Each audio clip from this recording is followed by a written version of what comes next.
A continuación, el doctor Fernando Lombardo hará entrega de la medalla de los 200 años de la UBA y el doctor Hernán Greco hará entrega de la medalla recordatoria del honoris causa.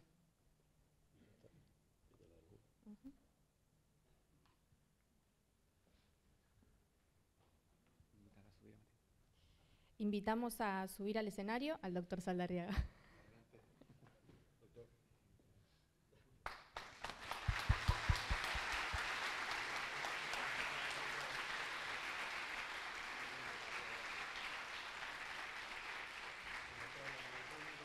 A continuación, el señor decano, doctor Guillermo Durán, dirá unas palabras y hará entrega del diploma de doctor honoris causa. Muchas gracias.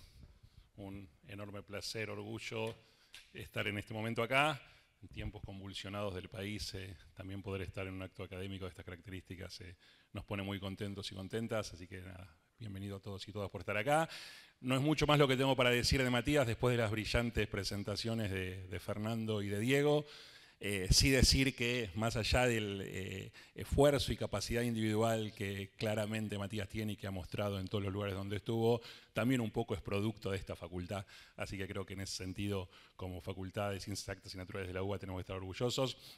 Agradecer, como decía Fernando, al Consejo Directivo de la Facultad y al Consejo Superior de la Universidad por hacer este trámite lo más rápido posible para poder entregárselo hoy que Matías iba a estar por acá. Y después decirle lo que le decía recién, que nos reunimos con Fernando y con Hernán ahí en el Departamento de Física, decirle que en el momento en que quieras venir, por periodos más largos a la facultad, vas a tener todo el apoyo de la facultad, del departamento, seguro también. Me parece que va a estar muy bueno tener estos vínculos bien fuertes, la posibilidad de que pueda contar y exhibir a nuestros estudiantes todo lo que ha hecho este tiempo, e incluso recibir a estudiantes allá y venir acá cada cierto tiempo. Creo que va a estar muy bueno y vamos a poder aprovechar fuertemente todo lo que ha hecho Matías en su carrera. Así que nada, agradecerte de vuelta estar acá, felicitarte y entregarte esto.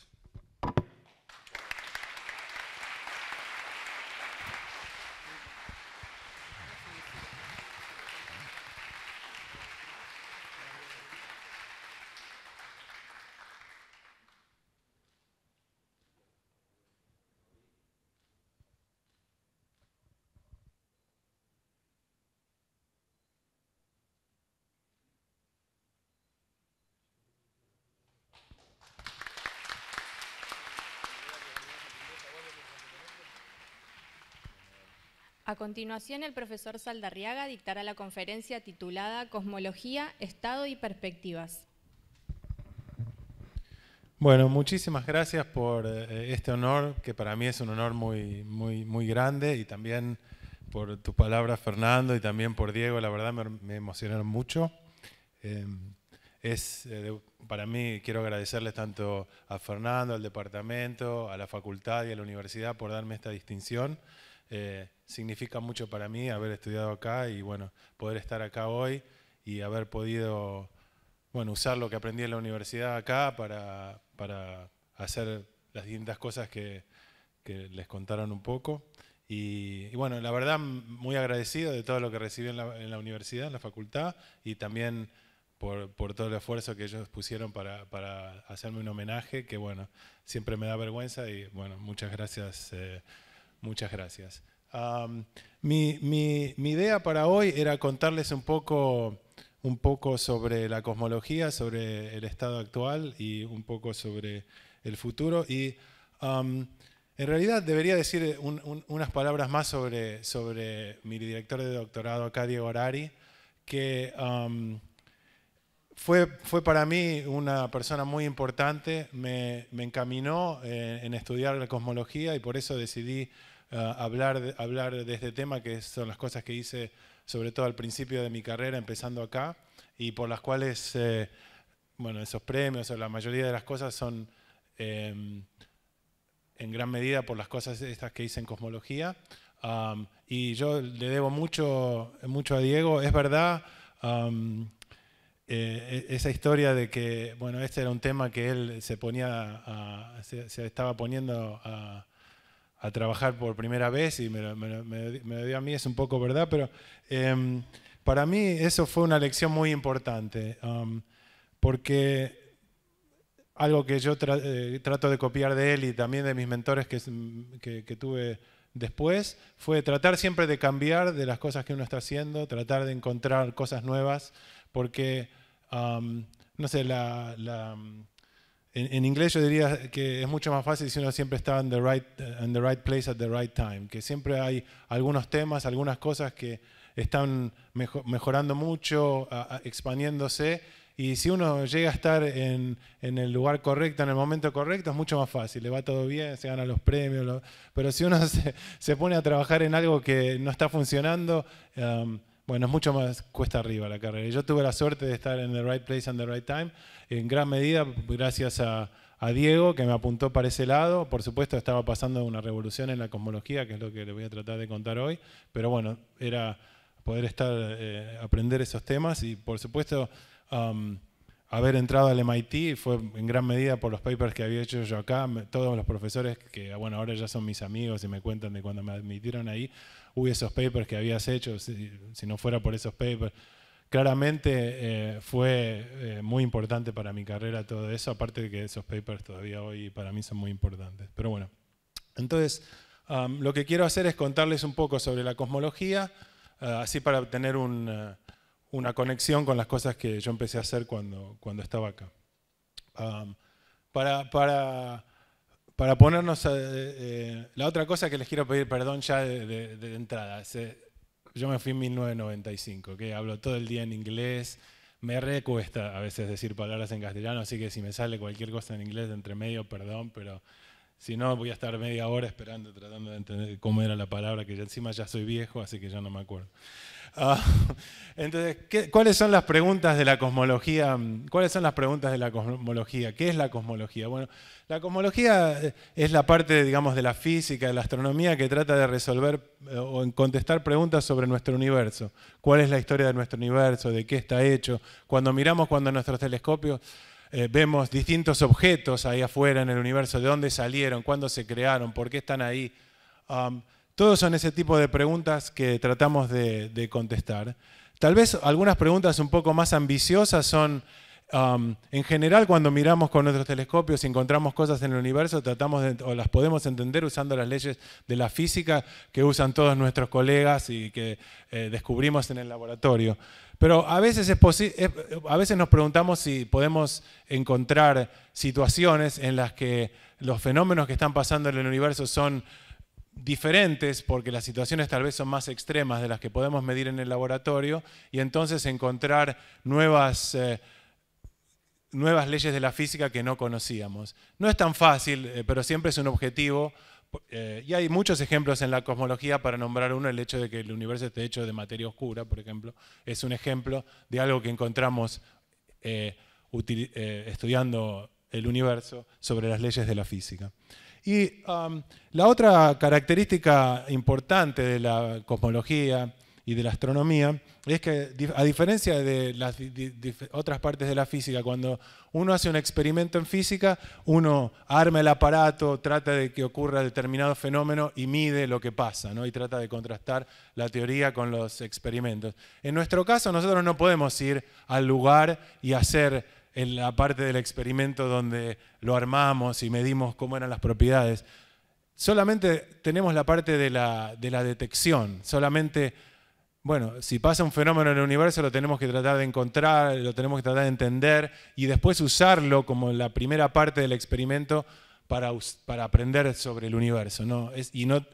Entonces, otra parte de la cosmología es buscar fenómenos nuevos, sistemas peculiares, tratar de entenderlos, y con suerte algunos de esos sistemas, de esos procesos nos sirven para aprender sobre otras cosas. Digamos, una de las mitades del experimento siempre pasa lejos, y ahí la otra parte que nosotros tenemos control es observar lo que pasa después. Esas son las cosas que hace un cosmólogo, digamos, todos los días. O al menos trata. En la cosmología, como ustedes sabrán, tenemos lo que llamamos el modelo del Big Bang, que cuenta la historia o describe la historia de nuestro universo. El modelo del Big Bang, si quieren, es el hecho de que el universo empezó expandiéndose muy rápidamente, lleno de materia, muy caliente, expandiéndose muy rápido y la expansión siendo cada vez más despacio.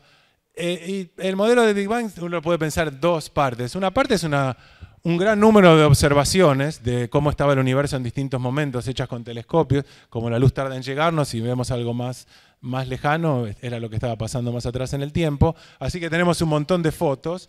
Entonces, en cierta parte el Big Bang no es un modelo, sino que es una colección de observaciones de la historia de nuestro universo. Pero a su vez también es un modelo matemático en el cual nosotros tratamos de predecir en base a la composición del universo o cómo empezó, qué es lo que se deberían ver en esas observaciones. Y en los últimos 20 años, y a eso me refería con estar en the right place and the right time, el modelo del Big Bang sufrió, o nuestro entendimiento de los detalles de este modelo del Big Bang, sufrió o experimentó un avance muy grande. Ese avance muy grande se dio por muchos motivos, en gran medida o sobre todo por mejoras de tipo experimental y en las observaciones. Y una de las cosas que jugó, de las observaciones que jugó un papel crucial, fue la radiación cósmica de fondo, o el CMB, Cosmic Microwave Background, a veces otros lo dijeron en inglés. La radiación cósmica de fondo que nos llega de cuando el universo tenía 380.000 años. La radiación cósmica de fondo fue descubierta hace muchos años, en realidad, en 1965 por Penzias y Wilson. Vieron que llegaba a la Tierra radiación en todas las direcciones, una antena que bueno, no es muy moderna, pero está en New Jersey, no muy lejos de donde yo vivo ahora. Estaba en Bell Labs, en la época que estaban construyendo estas antenas también para hablar con los primeros satélites y eran cosas de comunicaciones. Esa radiación de fondo nos llega, entonces les digo, de cuando el universo tenía 380.000 años.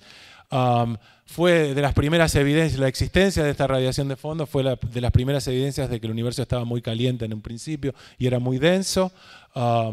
Eventualmente pudimos empezar a notar que la cantidad de esta radiación que nos llega, cuando apuntábamos con el telescopio en distintas direcciones, la cantidad de radiación que nos llegaba no era la misma en las distintas direcciones y que eso en definitiva era una foto de cómo estaban regiones del universo 380.000 años después del Big Bang.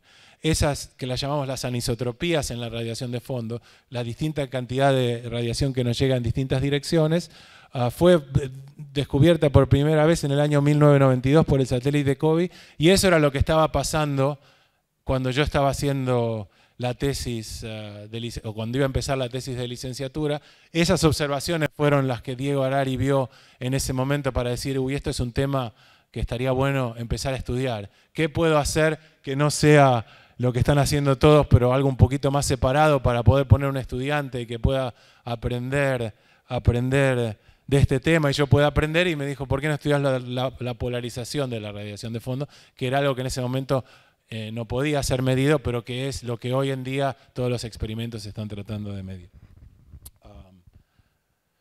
Bueno, esa radiación de fondo fue medida en gran detalle en las décadas subsiguientes. Este es un mapa que es como si fuera una proyección de todo el cielo. Si piensan la Tierra, el mapa de la Tierra en esta proyección sería así.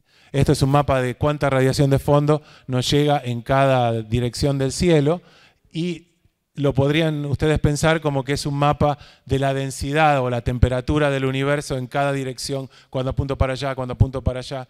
Hay pequeñas diferencias de 10 partes por millón que están puestas en esta imagen y que son una descripción de cómo era el universo, una foto del universo 380.000, o de regiones del universo 380.000 años después del Big Bang. Para comparar, el universo hoy tiene casi 14.000 millones de años. O sea, esta es una foto del universo temprano, si fuera una persona, una señora de 100 años hoy, y está en nuestra galaxia, el equivalente de la señora de 100 años hoy, la foto de la radiación cósmica de fondo es la foto de la señora cuando tenía un día de vida. ¿Okay? Entre medio, si ustedes están mirando las noticias y ven el último telescopio que ha sido lanzado, el James Webb Telescope, que es el que viene después del Hubble, digamos, que ha estado encontrando galaxias muy lejanas. Esas galaxias vienen alrededor de 300 millones, las estamos viendo cuando el universo tenía 300 millones de años. Esa sería como una foto de 2 años. ¿Okay? Entre medio hay un montón de otras, esto ya por decir, mostrar unos ejemplos, pero entre medio con telescopios tenemos fotos de lo que estaba pasando todo entre medio de este proceso. En ese sentido es que yo decía que el Big Bang no es un modelo, sino es una colección de observaciones. Yo sé que el universo era así 300.000 años después del Big Bang, así, bla, bla, bla. O sea, que fue cambiando, que era mucho más denso, etc. Es una cosa experimental. Pero a la misma vez tenemos un modelo matemático que nos permite calcular si el universo era así 380.000 años después del Big Bang, ¿qué debería haber 300 millones de años después del Big Bang? ¿Qué debería haber hoy? Hacemos las observaciones y tratamos de contrastar esas dos cosas, y los grandes avances en esas observaciones y en esos modelos es lo que nos han permitido tener tanta certeza en todos los detalles de la historia del Big Bang. Una cosa que quería comentar es por qué fue tan importante, y sigue siendo en cierto sentido, pero en los últimos 20 años en particular, las mediciones de la radiación cósmica de fondo. Bueno, por un lado porque hubo grandes avances observacionales, fue detectada y hacer ese mapa, los detectores que tenían Penzias y Wilson eran, comparados con los que hay hoy, nada. Los experimentos de hoy tienen miles y miles de detectores en cámaras con miles y miles de detectores, cada uno cientos o miles de veces más sensibles que los que tenían Penzias y Wilson. O sea, la gran razón por el avance es un avance de tipo tecnológico, las computadoras para entender las cosas, etc. Pero las otras cosas que son muy importantes también es que el estado del universo 380.000 años después del Big Bang era muy sencillo. Entonces es muy fácil, o relativamente fácil, hacer las predicciones de qué es lo que uno debería ver. Entonces es fácil interpretar los resultados. Cuando uno trata de entender un sistema más complejo, siempre se vuelve más difícil entender qué es lo que está pasando. El universo al principio era muy sencillo, entonces lo pudimos medir muy bien, el universo era muy sencillo. Por otro lado, estamos mirando algo que viene de muy lejos, entonces uno siempre se tiene que preguntar, ¿no le podría haber pasado algo a la radiación de fondo en el medio? ¿Ser absorbida por algo? Que otras fuentes nos confundan. Los llamamos foregrounds esos. En el caso de la radiación de fondo tenemos la suerte de que casi nos llega prístina. Estos foregrounds, los problemas de todo lo que hay en el medio casi que no la afectan. En esas longitudes de onda el universo es muy bueno con nosotros. Podríamos estar viviendo en otro tipo de galaxias llenas de polvo interestelar en los cuales no podríamos ver nada. Existen esas galaxias hoy. Así que en ese sentido también fuimos muy suertudos, no sé qué sería la palabra. Otras cosas muy interesantes de la radiación de fondo es que si uno mira esos mapas de cómo estaba el universo 380.000 años después del Big Bang, no solamente son sencillos de modelar, sino que aparte el estado del universo en ese momento se acuerda todavía de lo que estaba pasando mucho antes, en el bien principio del Big Bang. Es decir que si lo estudiamos esta radiación de fondo con detalle, podemos también aprender de lo que estaba antes, porque no es... Hay sistemas que son tan complicados que uno lo empieza de una manera y al rato se olvidan de cómo lo había empezado y uno no puede inferir cómo empezó de lo que está mirando en un momento. En la radiación cósmica de fondo, o el universo 380.000 años después del Big Bang, no era así. Casi que uno puede directamente inferir cómo empezó de lo que está viendo en ese momento. Así que nos da una ventana a cosas que pasaron mucho antes. Es decir, lo que vemos en el estado del universo en ese momento depende de bien el principio del Big Bang. Y esto también es la razón por la cual tantos de nosotros dedicamos tanto tiempo para tratar de entender esto, porque bueno, la pregunta de cómo empezó el Big Bang es una pregunta obvia que todo el mundo tiene, y si hay una manera de aprender algo al respecto y hacer observaciones que nos van a permitir saber lo que estaba pasando, siempre es algo que gran cantidad de personas están dispuestas a hacer. Esto es una transparencia muy rápida para para mostrarles que, bueno, resultados, observaciones, estas observaciones, puntos con barras de error, la curva es el modelo matemático, pasa por todos los puntos, las diferencias son muy chiquitas. O sea, estamos hablando de muchas mediciones con barras de error muy chiquititas que podemos calcular y entender.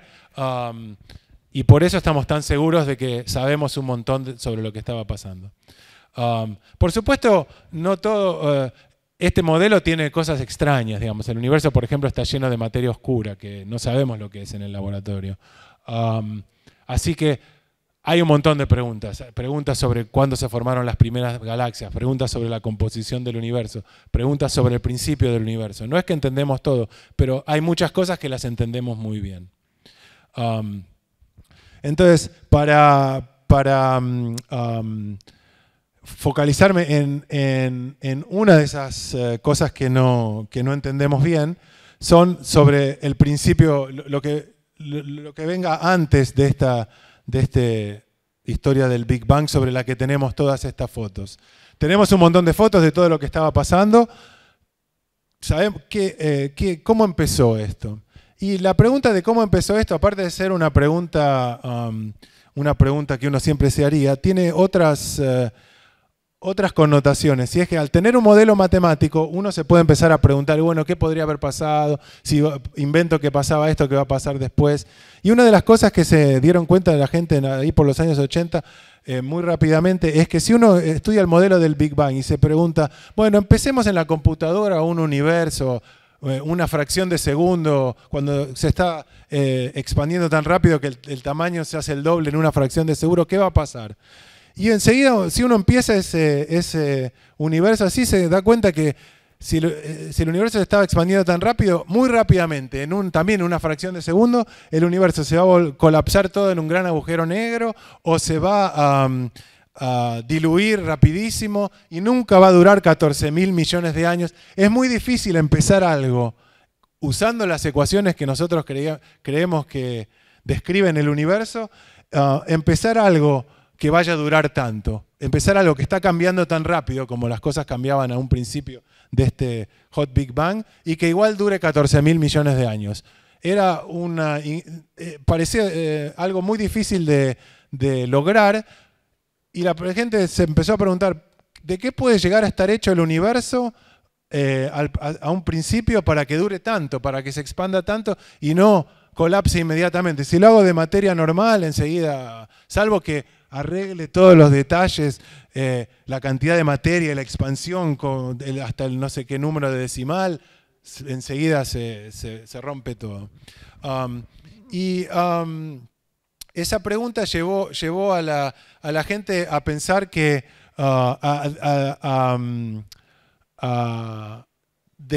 inventar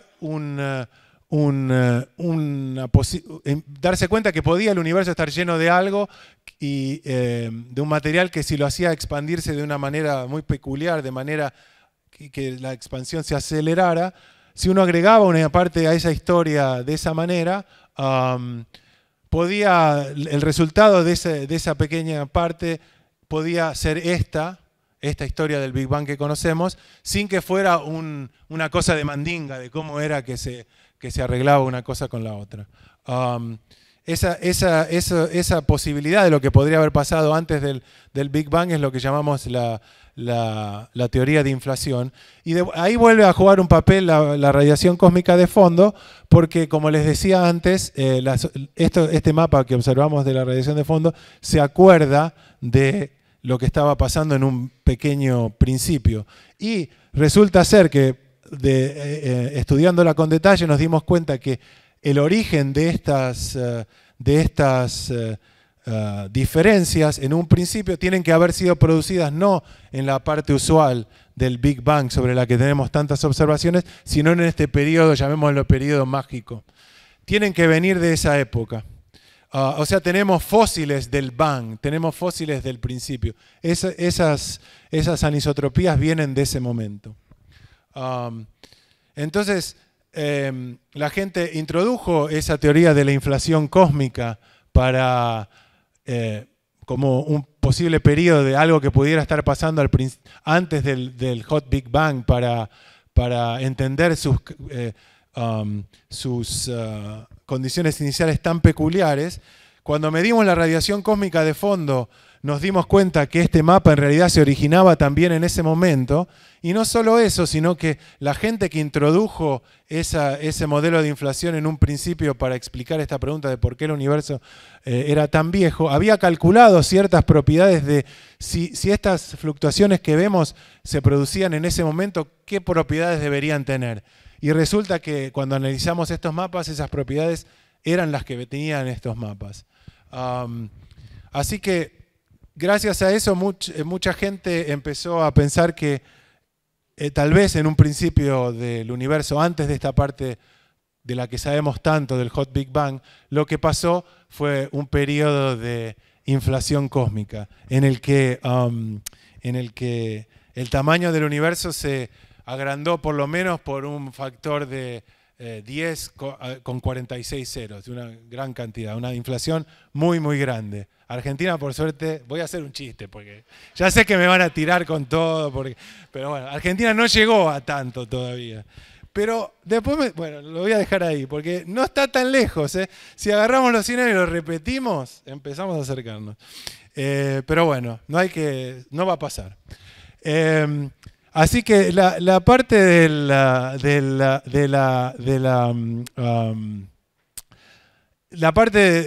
nuestra visión actual de la historia del universo es el Hot Big Bang, el universo que está caliente y se expande, lleno de material, y vemos la radiación de fondo, después se van formando las primeras galaxias, etcétera, etcétera. Pero antes de eso vino otra parte que la llamamos, que posiblemente es esta parte de inflación cósmica, de la cual quedaron como fósiles estas pequeñas diferencias que después las vemos en la radiación de fondo y que también con el tiempo estas diferencias de un lugar al otro son las que a través de la fuerza de la gravedad hace que se formen las galaxias y todo lo que vemos en el universo después. La fuerza de la gravedad, si uno tiene en una parte del universo un poco más de material, la fuerza de gravedad hace que se acumule más y más material en ese lugar y se terminen formando las galaxias. O sea, tenemos toda una historia de la que podemos calcular lo que debería pasar. Y funciona, digamos. Para seguir progresando, ahora querría hablar un poco de lo que yo creo que va a venir en la cosmología en los próximos años. Y me voy a nada más que la cosmología es muy grande y tiene muchas cosas, pero me voy a concentrar nada más en preguntas sobre qué era lo que estaba pasando en este momento. ¿Okay?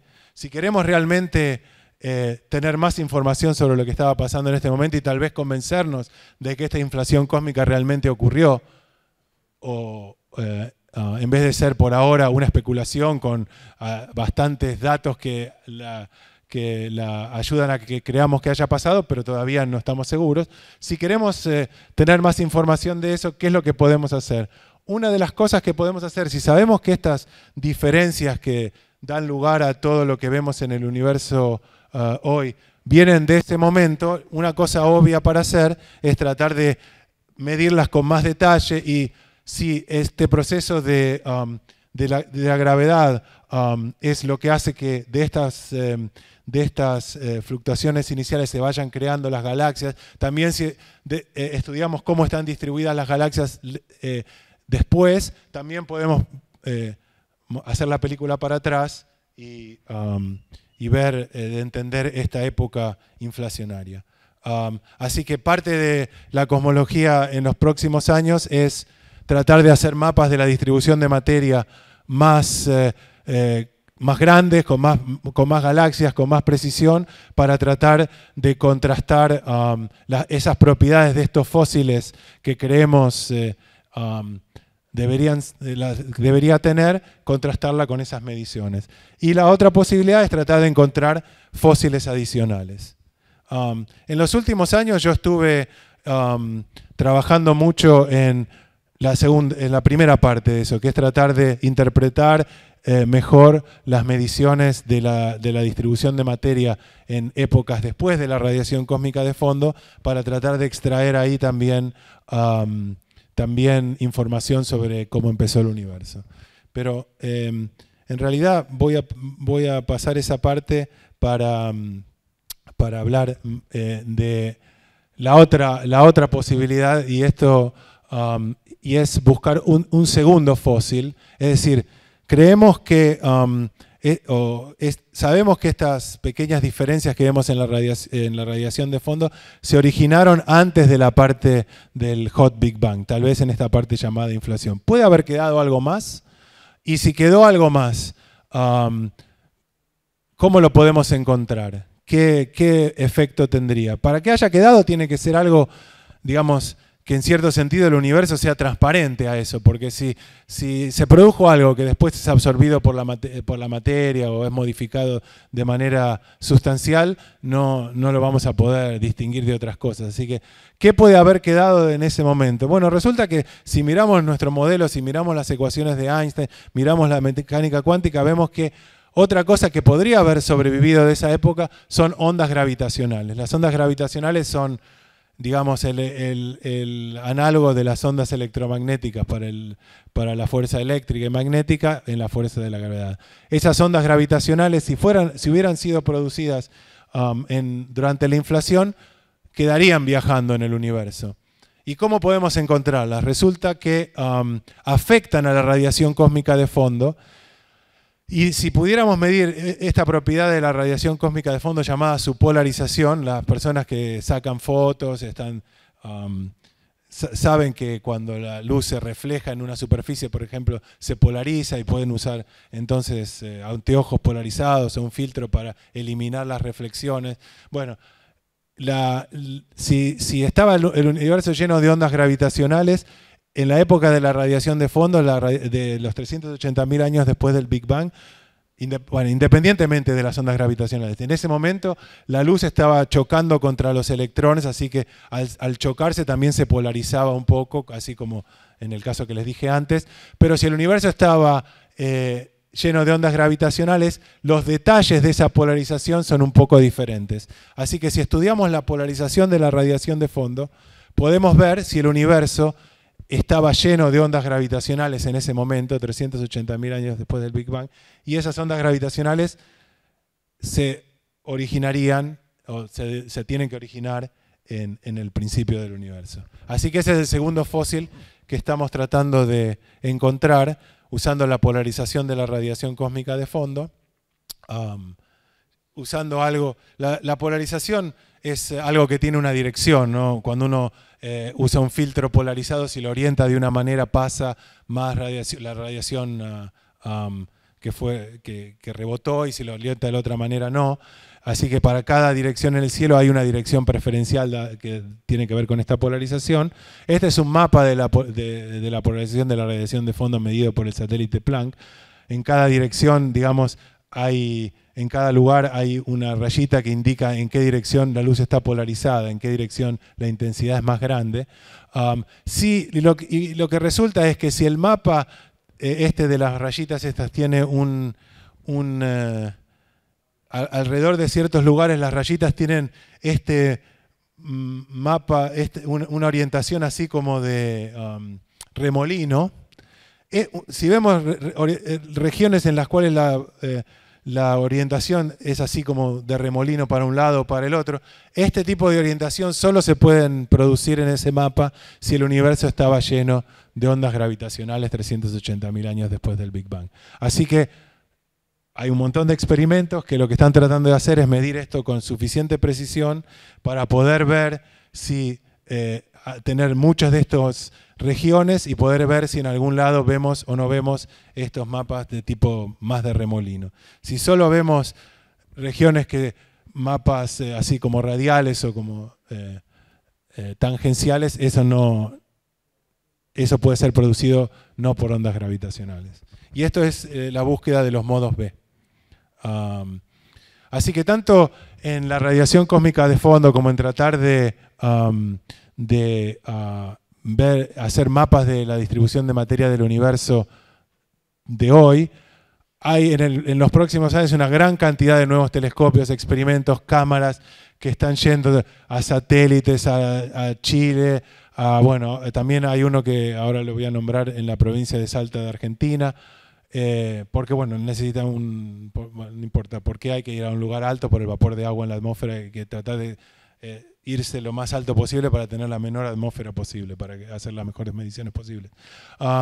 O sea, va a haber grandes avances tanto en las mediciones de la radiación de fondo, o esperamos, y también en las mediciones de la distribución de materia del universo hoy.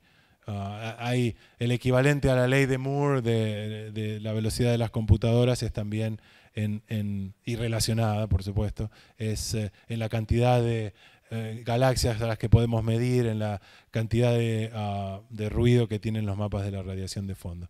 Y un ejemplo que a mí me llena de orgullo, como también lo nombró Diego en su